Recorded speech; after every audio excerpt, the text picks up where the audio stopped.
그런 건 어떻게 생각하세요? 라는 질문을 많이 하십니다. 저는 솔직히 말하면 이왕이면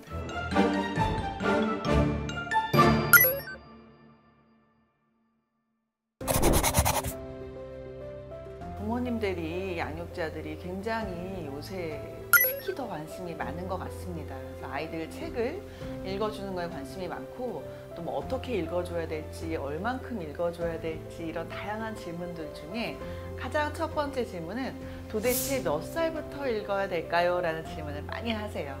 그런데 저는 그거에 대해서 읽을 수 있을 때 최대한 빨리 읽으면 좋지 않을까라는 이야기를 합니다. 아마 부모님들께서 질문하시는 이유는 아이들이 이렇게 읽는 거, 디코딩 하는 거를 여쭤보시는 걸 수도 있는데, 아이들이 목을 가누고 이렇게 또는 의자에 앉아 있을 수 있을 정도? 의자라는 건 꼭 무슨 책상 의자가 아니더라도 왜 저희가 밥 먹을 때도 앉혀놓는 의자가 있고 다양한 게 있잖아요. 그래서 거기에 앉아서 주거니 받거니 책을 이렇게 볼 수 있을 정도가 된다면 책을 읽을 수 있습니다. 그때부터 아주 일찍, 그러니까 어떻게 보면 만 1세가 되기 전부터도 시작할 수 있는 거예요. 자, 그러나 그때 읽는다라는 건 책을 통해서 어떤 대단한 교육을 하라 이런 뜻이 아니라 장난감 놀이 또는 딸랑딸랑 놀이를 갖고 어떤 도구로 사용하는 것처럼 책을 도구로 생각을 해서 그 안에 나와 있는 어휘랑 동물의 의성, 의태어를 이야기한다든지, 그래서 아이들과 함께 상호작용을 하라고 책을 읽을 수 있다. 그렇게 일찍부터 이야기를 합니다. 그러니까 질문이 언제부터 몇 살 때부터 읽을 수 있나요?에는 그냥 as soon as you can, 빠를수록 좋다. 두 번째는 또 많은 질문 중에 하나가 저는 이렇게 수면 독서 같이 아이들 재울 때 이렇게 책을 많이 읽어주는데 그런 건 어떻게 생각하세요? 라는 질문을 많이 하십니다. 저는 솔직히 말하면 그게 뭐 나쁘다 이렇게 말하는 것보다는 이왕이면 그 시간 이외의 시간에 책을 많이 읽을 수 있으면 좋지 않을까라고 제언을 합니다. 무슨 뜻이냐면 아이를 재우는 용으로, 마치 수면용으로 이렇게 잘 자라, 이렇게 나긋나게 읽으시면서 아이가 이렇게 잠들게, 아이는 누워 있고 엄마 아빠는 책을 갖고 있고 나긋하게 읽어주시면서 애를 재우시죠. 근데 그것이 나쁘다라는 건 아닌데 그 시간만 책을 읽으면 너무 안타까운 거예요. 왜냐면 책을 통해서 할 수 있는 수많은 언어적인 어떤 활동과 풍부한 이 활동들이 너무 많은데, 너무 좋은 것들이 많은데 그 시간만 책을 활용한다? 그거는 아닌 것 같습니다. 그래서 수면 독서가 나쁘다라는 게 아니라 그 시간에만 책을 읽는다라면 그렇게 하지 마시고, 그 이외에 아동이 깨어 있을 때, 아동이 alert 돼 있을 때, 활발하고 건강하게 아주 잘 있을 때, 피곤하지 않을 때 양육자와 함께 책 읽기를 하면 좋겠다라는 이야기를 합니다. 또 그 다음 많이 질문하시는 게 우리 아이는 자꾸 그러니까 자기가 좋아하는 것만 읽으려고 해요 라는 질문을 진짜 많이 하세요. 왜? 거기에 부수적으로 들어오는 질문은 굉장히 다양하게 읽어야 될 것 같고, 또는 부모 입장에서 읽혀야 될 것 같고 라는 이야기를 하시죠.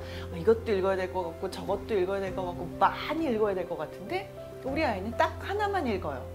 그런 부모님들이 굉장히 걱정을 많이 하세요. 제가 만났던 옛날 아이들, 어떤 아이는 거미책만 읽어요. 거미만 나와야 되고, 또는 공룡, 아이들 이야기 많이 하지. 또는 남자애들 자동차 좋아하죠. 그래서 그런 것들을 이야기를 하시는데 저는 사실 괜찮습니다. 다만 활동을 좀 이렇게 할 수는 있죠. 그래, 너는 땡땡이는 너가 읽고 싶은 걸 갖고 와. 엄마도 땡땡이랑 같이 읽고 싶은 걸 갖고 올게. 그럼 사실 아이는 자기가 원래 어제 읽었던 걸 또 갖고 오죠. 그게 너무 좋으니까. 그러면 엄마는 새로운 걸 갖고 오시면 돼요. 그래서 그 두 권을 같이 읽으시면 되죠. 다만 그 아동이 그 같은 책을 읽었을 때도 괜찮다라고 말씀을 드리는 이유가 무엇이냐 하면, 학습이라는 것, learning이라는 건 learning curve가 있다라고 제가 설명을 드렸고, 이 learning curve는 한 번의 노출로는 학습은 일어나지 않습니다. 한 번의 노출은 메모리 측정을 하는 거라고 말씀드렸어요. 여러 번 내가 한 번을 제시하면 그거에 대해서 이야기를 한다면 기억력인 거고, 한 번 읽고 같은 책을 두 번 읽고 같은 책을 세 번 읽고 여러 번 다독한다라는 건 같은 내용인 것 같고 같은 책인 것 같지만 아동이 그 안에서 배워내는 내용은 훨씬 많아지고 학습이 일어납니다. 그래서 사실 나쁜 건 아니에요. 그리고 또 어떻게 보면 공룡을 좋아하는 아이들의 예를 보면 공룡이 그냥 공룡으로 끝나지 않거든요. 공룡이 나름 그 역사도 있고요. 시기도 있고 크기도 있고 그 먹이 사슬 그 피라미드도 있고 뭐 다양한 이야기들이 나와요. 또 공룡이 또 왜 멸종했는지 화산 폭발설도 있고 해수면 저하설도 있고 행성 그 충돌설도 있죠. 근데 그것들을 다 설명하고 이해하려면 사실 굉장히 많은 어휘들과 이해력과 사고력과 상상력이 이제 요구가 되고 그런 방대한 내용으로 이제 진행이 될 수 있고요. 뿐만 아니라 공룡에 관련한 사람들, 예를 들어서 뭐 고생물학자나 지질학자나 뭐 아니면 뭐 해양 과학자나 관련된 그죠? 그 화석을 또 찾아내는 사람들이 있었잖아요. 그러니까 그러한 어떤 인물들, 직업군에 대해서 이야기를 할 수도 있고요. 그래서 굉장히 다양하게 진행이 될 수 있어서 저는 사실 하나의 책만 읽는 거를 너무 나쁘게 생각하지 말아라. 아이가 깊이 들어가고 좋아하는 것을 계속 읽게 되는 거고 그것에 대해서 확장할 수 있는 여전히 룸이 있다. 그리고 아마 좀 마지막으로는 이런 질문인 것 같아요. 몇 권까지 얼마나 많이 읽어야 되나가 아까 비슷한 질문인데 그건 답이 없죠. 당연히 as many as you can, as much as you can. 그러니까 많이 읽으면 읽을수록 좋은 거예요. 그래서 사실 하루에 막 엄마랑 아빠랑 아이랑 이렇게 같이 책을 읽을 때 최소 막 10권씩 읽는 아이들도 있고 어떤 아이들은 한 2권 읽는 아이들이 있고 어떤 아이들은 10권 훨씬 넘어가는 아이들도 있죠. 근데 무조건 많이 읽는 게 더 좋다는 아닙니다. 하지만 아이가 만약에 많이 읽고 싶어하고 많이 읽는 게 가능하다면 주의 집중력이 그게 가능하다면 당연히 많이 읽을 수 있다고 생각하고요.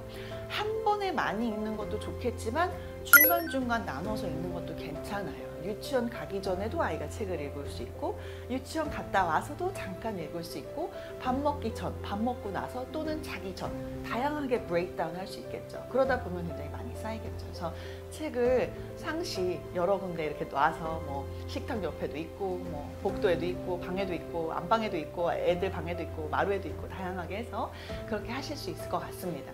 자, 오늘은 그래서 부모님들이 아이에게 책을 읽어주고 싶은데 과연 얼마나 빨리 읽어야 될지 몇 살부터 읽을 수 있을지 또는 수면할 때 이렇게 재울 때 읽어줘도 괜찮은 건지 아니면 도대체 얼마만큼 많이 읽어야 되는 건지 어떤 아이는 하나만 잡고 고집하는 그런 아이들은 어떻게 바꿔야 될까요? 이런 질문들을 하시는데 그런 다양한 질문들에 대해서 대답해 봤습니다.